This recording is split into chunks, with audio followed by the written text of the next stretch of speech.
बोतल शराब और हंडिया में मुर्गे का गोश्त लिए हुए दोनों चीजें देखकर तांत्रिक महाशय बड़े पसंद हुए। पहले पूरा गोश्त खाया, फिर शराब की पूरी बोतल खाली की। उसके बाद बोले, अच्छा तो तू उस तंत्र साधिका की आत्मा से मिलना चाहता है, मगर क्यों? तुझे काम क्या है यह तो बताओ। उसके प्रति ना जाने कैसा मोह हो गया है मेरे मन में। थोड़ा रुक कर मैं बोला, क्यों और किस लिए यह तो मैं भी नहीं जानता हूं।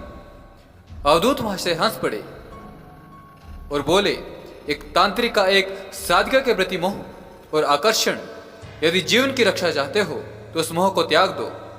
संसार में रहने वाले व्यक्ति के लिए अंतरिक्ष में भटकती हुई एक तंत्र साधिका की आत्मा के प्रति यह आकर्षण अत्यंत भयानक सिद्ध हो सकता है। मुझे अवधूत महाशय की यह बात अच्छी नहीं लगी। उस समय लगा कि टरकाने के लिए ही कह रहे हैं। साहस जुटाकर मैं बोला, परिणाम की और भयंकरता की चिंता नहीं है मुझे। आपके पास बड़ी आशा लेकर आया हूं। यदि वह आशा निराशा में बदल गई तो समझिए तंत्र मंत्र के प्रति मेरे मन में घोर अविश्वास पैदा हो जाएगा।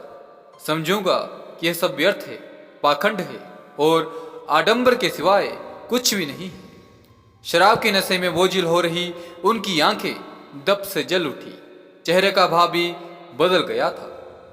और तभी वह युवती सामने आकर खड़ी हो गई। कमरा दुर्गंध से भर गया। अवधूत महाशय ने युवती की ओर रहस्यमय दृष्टि से एक बार देखा और जोर जोर से मंत्र पढ़ने लगे। मंत्र की भाषा अटपटी थी, मेरी समझ में कुछ भी नहीं आया, लेकिन मंत्र शक्ति का परिणाम तुरंत मेरे सामने आ गया। युवती की समूची काया देखते ही देखते धूमाकृति में बदल गई। फिर वह कांपी और सहसा दूसरे ही क्षण गायब हो गई। मैं स्तब्ध अवाक देखता रह गया। यह तांत्रिक लीला अब तक जिसे मैं हाड़ मास की पुतली समझ रहा था, निश्चय ही वह महातांत्रिक की वशीभूत डाकनी थी। इसमें जरा भी संदेह नहीं। तामसिक लोक की वह तमोगुणी शक्ति अपनी प्रबल इच्छा शक्ति से पंच महाभूत तत्वों का निर्माण कर युवती के रूप में अपने वशीकर्ता के सामने प्रकट हो जाया करती थी। उनके आवाहन करने पर मुझे यह भी समझते देर न लगी। धीरे धीरे कमरे का वातावरण बोझिल हो उठा। सारा शरीर रोमांचित हो उठा था किसी अज्ञात भय से। और तभी अंधकार में डूबे कमरे के बोझिल वातावरण में मुझे किसी नारी के कंठ से निकलती हुई विगलित आवाज सुनाई दी, जैसे तुम मेरे लिए व्याकुल हो रहे थे, ठीक उसी तरह मैं भी पागल हूं तुम्हारे लिए। तुम्हारे बिना मुझे कहीं भी शांति नहीं। मुझे समझते देर न लगी कि वह स्वर रोहिणी का ही था। उसकी आत्मा को डाकनी अंतरिक्ष के किसी लोक से पकड़कर लाई थी। अंधकार के उस गहन अंतराल में उस क्षण कालिकानंद अवधूत का अस्तित्व बिल्कुल लुप्त सा हो गया था। रोहिणी, एक चीख पड़ा मैं।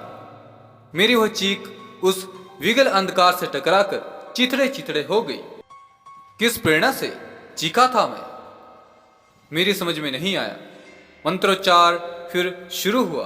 कुछ देर में कमरे का वातावरण बिल्कुल सामान्य हो गया और इसके साथ ही कोने में रखी लालटेन अपने आप दब से जल उठी। उसकी पीली रोशनी से मैंने रोहिणी को देखा। उसके चेहरे पर उदासी थी, आंखें भावहीन थी।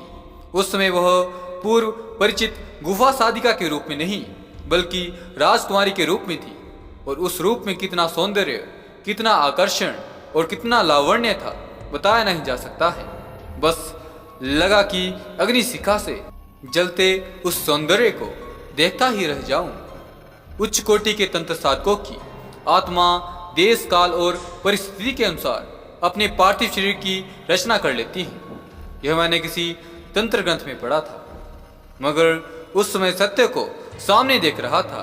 रोहिणी उस तांत्रिक वातावरण में अधिक देर न ठहर सकी। शरीर के परमाणु विघटित हो गए। धीरे धीरे रोहिणी और उसकी आत्मा न जाने कहाँ विलीन हो गई।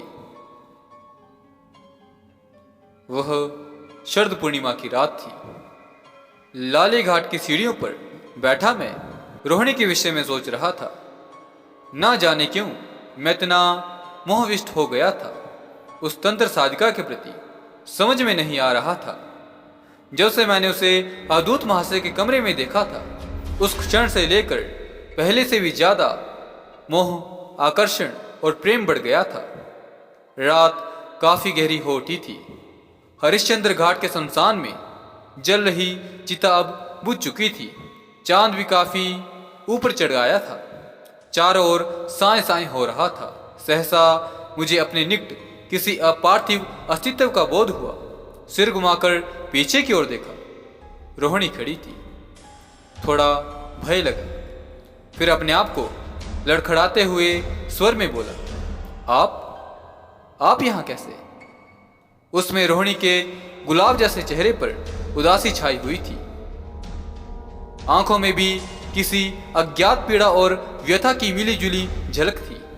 मैं आगे बोलूं उससे पहले रोहिणी भर्राए स्वर में बोली, तुम तो जानते हो रामाचार्य ने मुझ पर तंत्र कर दिया था और उसके चक्कर में फंसकर मेरी जिंदगी बर्बाद हो गई थी।